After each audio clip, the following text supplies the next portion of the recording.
जानते हैं मार्च महीने के सिंह राशिफल के बारे में। तो जो ये मार्च का महीना है, हम आपको बता दें कि ये जो मार्च का महीना आपके लिए काफ़ी महत्वपूर्ण साबित होने वाला है। आपके जीवन में कुछ उतार चढ़ाव भी आएंगे और बहुत सारी ऐसी स्थितियाँ बनेगी जिनका आपको सामना करना पड़ेगा। तो आपको बताते हैं क्या रहेगा। तो जो राशि स्वामी सूर्य है वो महीने की शुरुआत में शनि के साथ सप्तम भाव में होंगे, जिससे जीवन में आपके उतार चढ़ाव की स्थितियाँ बनेगी। चाहे आप व्यापार करते हो या आपका कोई निजी जीवन हो, दोनों में ही उतार चढ़ाव की स्थितियों का आपको सामना करना पड़ सकता है। मंगल और शुक्र के महीने की शुरुआत में छठे भाव में और राहु के अष्टम भाव में होने से स्वास्थ्य में भी उतार चढ़ाव का सामना करना पड़ेगा। हालांकि जो देवगुरु बृहस्पति है वो आपको बीच बीच में कुछ राहत प्रदान करते रहेंगे, फिर भी आपको अपनी ओर से समस्याओं पर विजय पाने के लिए काफ़ी प्रयास करने होंगे।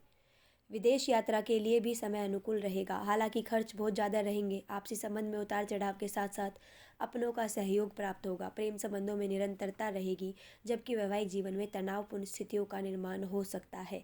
आपको इस महीने सावधानी से रहना होगा। आइए अब कार्य क्षेत्र के बारे में बताते हैं। आपके करियर के दृष्टिकोण से जो महीना है मध्यम रहने की संभावना है। दशम भाव के स्वामी शुक्र महाराज महीने की शुरुआत में आपके छठे भाव में मंगल महाराज के साथ विराजमान रहेंगे, जो आपको कार्य क्षेत्र में खूब ही मेहनत करने का जज्बा प्रदान करेंगे। इससे आप अपनी नौकरी में बहुत ज़्यादा प्रयास करेंगे और खूब ही मेहनत करेंगे। 7 मार्च को शुक्र दशम भाव में आ रहा है और मंगल भी 15 मार्च को दशम भाव में आ जाएंगे। इससे आपको अपने कार्य क्षेत्र में कुछ लाभ होने की उम्मीद करनी चाहिए। जहाँ तक व्यापार करने वाले जातकों का सवाल है, तो महीने की शुरुआत में सूर्य और शनि बुध के साथ सप्तम भाव में विराजमान रहेंगे। इससे व्यापार में कुछ उतार चढ़ाव दिखाई दे सकता है, लेकिन सूर्य के 14 मार्च को अष्टम भाव में चले जाने और 15 तारीख को मंगल के सप्तम भाव में आ जाने से व्यापार में अचानक से कुछ बदलाव दृष्टिगोचर हो सकते हैं, जिनके लिए आपको पहले से ही तैयार रहना चाहिए।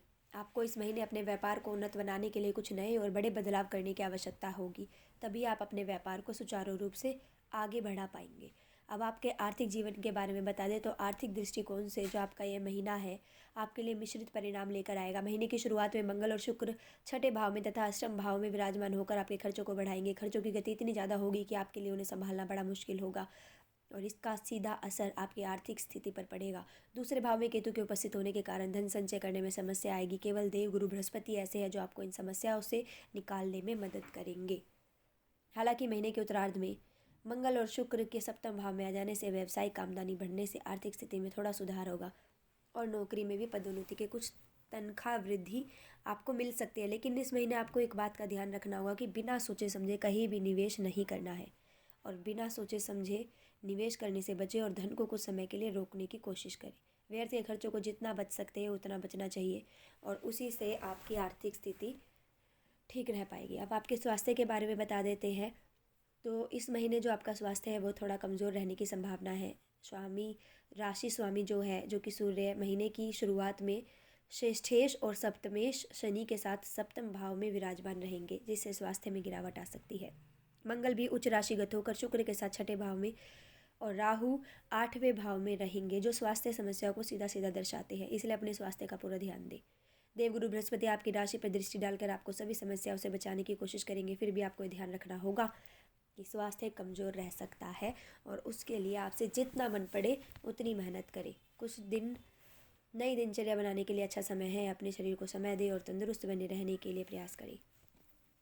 तो अब आपके प्रेम और वैवाहिक जीवन के बारे में बता देते हैं। तो प्रेम वैवाहिक जीवन की बात करें तो सर्वप्रथम प्रेम जीवन अनुकूल रहेगा। पंचम भाव के स्वामी देव गुरु बृहस्पति नवम भाव में रहेंगे और वहाँ से पंचम भाव को देखेंगे, जिससे आपका प्रेम जीवन मधुर बना रहेगा। आप और आपके प्रियतम के बीच प्रेम की भावना के साथ साथ अपनत्व भी बढ़ेगा और एक दूसरे पर विश्वास बढ़ेगा। आप एक दूसरे को मान सम्मान देंगे और एक दूसरे के सुख दुख में साथी बनेंगे। इससे आपका प्यार और साथ जो है वो परिपक्व होगा। जहाँ तक वैवाहिक जीवन जातकों की बात करें तो वैवाहिक जीवन में तनाव रह सकता है। सूर्य शनि और बुध महीने की शुरुआत में आपके सप्तम भाव में रहेंगे, तो वही मंगल शुक्र के छठे और राहु के अष्टम भाव में होने से सप्तम भाव पीड़ित अवस्था में रहेगा, जिससे वैवाहिक जीवन में तनाव की उपस्थिति जो स्थितियाँ हैं वो बन सकती है।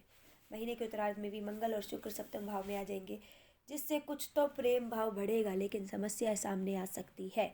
जीवन साथी के स्वास्थ्य का भी ध्यान रखिए। अब आपके पारिवारिक जीवन के बारे में बताते हैं।